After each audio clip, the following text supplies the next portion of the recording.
उपराष्ट्रपति चुनावों के नतीजे घोषित हो गए हैं, जिसमें एनडीए के उम्मीदवार जगदीप धनखड़ की जीत हुई है। उपराष्ट्रपति चुनाव जिसका आज ही मतदान हुआ, आज ही नतीजे भी आ गए हैं। जगदीप धनखड़ देश के नए उपराष्ट्रपति होंगे।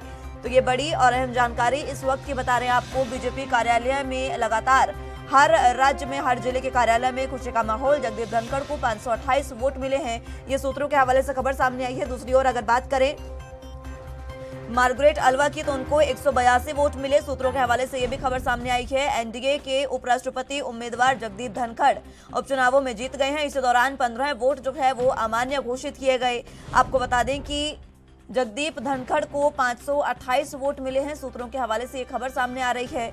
एनडीए के उपराष्ट्रपति चुनाव में उम्मीदवार जगदीप धनखड़ जिन्होंने चुनाव जीत लिया है, अब अगले उपराष्ट्रपति जो हैं देश के, वो जगदीप धनखड़ होंगे। इससे पहले लगातार बीजेपी कार्यालय के बाहर जश्न का माहौल देखने को मिला। महिलाएं डांस कर रही थी और लगातार महिलाओं का जो कोशिश थी वो पहले से ही तय हो गई थी कि जगदीप धनखड़ जो है वो चुनाव जीतेंगे। इसी बीच जगदीप धनखड़ को 528 वोट मिले।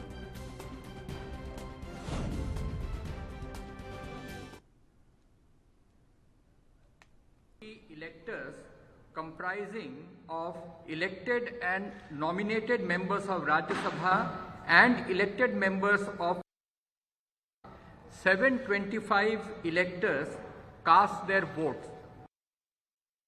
Elector turnout was accordingly 92.94%.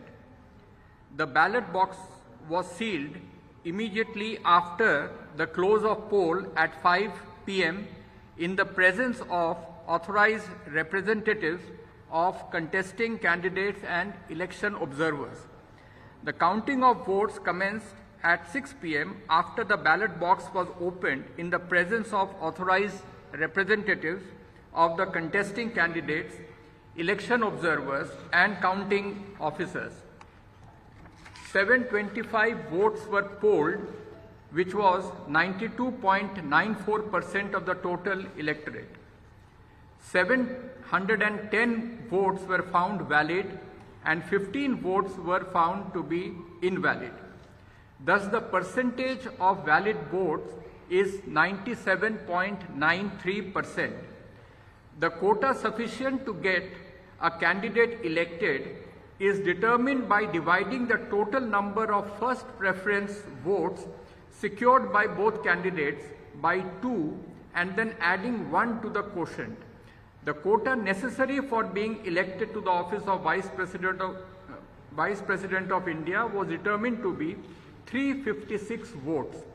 On the basis of counting, Shri Jagdeep Dhankar secured 528 first preference votes and Srimati Margaret Alva 182 votes. Therefore, in pursuance of the provisions contained in Section 11 of the Presidential and Vice Presidential Elections Act 31 of 1952, read with Rule 35 of the Presidential and Vice Presidential Election Rules 1974, I, Utpal Kumar Singh, the Returning Officer for the Vice Presidential Election 2022, hereby declare that Shri Jagdeep Dhankar, Raj Bhavan, Ward 45, Hare Street, Kolkata 700001, has been duly elected to the office of Vice President of India.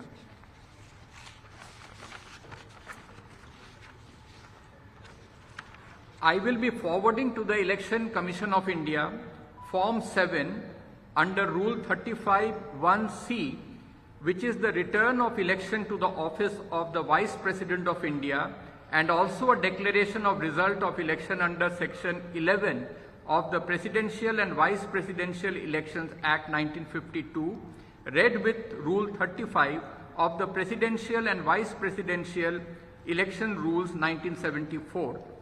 Election Commission of India would then prepare the certification of the election of Shri Jagdeep Dhankar as the Vice President of India, jointly signed by the Chief Election Commissioner of India, Shri Rajiv Kumar, and Election Commissioner, Shri Anup Chandra Pandey. Thank you. So you will go to election commission today? We will send all the necessary papers to the Election Commission immediately after. Thank you.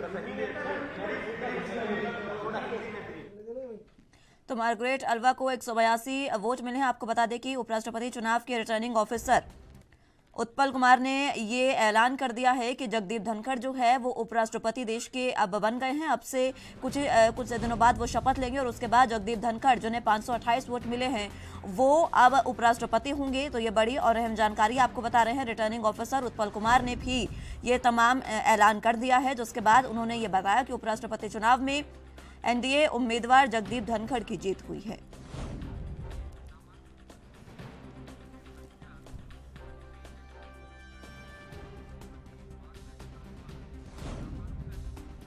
तो जगदीप धनखड़ को 528 vote मिले हैं। आपको बता दें कि इसी के साथ मार्गरेट अल्वा को 182 वोट मिले हैं और इसी के साथ जगदीप धनखड़ जिन्होंने चुनाव जीत लिया है वो अब देश के नए उपराष्ट्रपति बन गए हैं।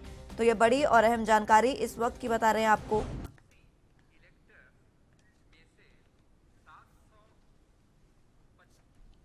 चलिए, तो अब कौन है जगदीप धनखड़, ग्राफिक्स के जरिए आपको दिखाते हैं, इस पर नजर डालते हैं। आखिर देश को 14वां उपराष्ट्रपति मिला है, कौन है? 14वें उपराष्ट्रपति की शपथ जगदीप धनखड़ लेंगे।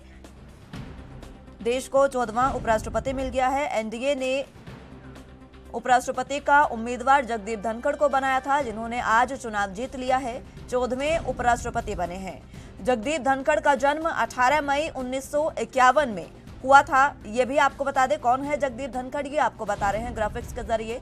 राजस्थान के झुंझुनू में जगदीप धनखड़ का जन्म हुआ था और इसी के साथ आपको ये भी बता दें कि राजस्थान में आज सबसे ज्यादा खुशी का माहौल है। धनखड़ के माता पिता केसरी देवी और गोकल चंद चौधरी हैं। तो ग्राफिक्स के जरिए आपको बता रहे हैं कि जगदीप धनखड़ कौन है। स्कूल शिक्षा कक्षा 1 से 5 तक सरकारी प्राथमिक स्कूल केठाना में हुई। इसके बाद उन्होंने आगे की पढ़ाई जो है वो भी 1962 में चित्तौड़गढ़ के सैनिक स्कूल में प्रवेश लिया और आगे की पढ़ाई वहां से शुरू की। 5वीं तक सरकारी स्कूल में पढ़े, उसके बाद सैनिक स्कूल में कॉलेज शिक्षा जयपुर के राजस्थान यूनिवर्सिटी के संबद्ध महाराज कॉलेज से बीएससी ऑनर्स की पढ़ाई उन्होंने की। इसके बाद राजस्थान यूनिवर्सिटी में एलएलबी पाठ्यक्रम में प्रवेश लिया और साल 1978-1969 में उत्तीर्ण किया।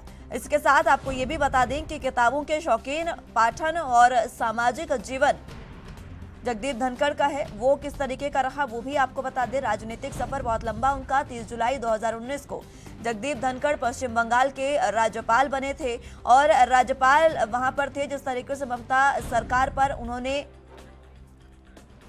कटाक्ष किया या ममता सरकार के खिलाफ जो वहां पर उनका रोल रहा, जो उनकी भूमिका रही, उसी का इनाम उनको मिला था, जहां पर उनको उम्मीदवार बनाया गया और आज वो देश के 14वें उपराष्ट्रपति बन गए हैं।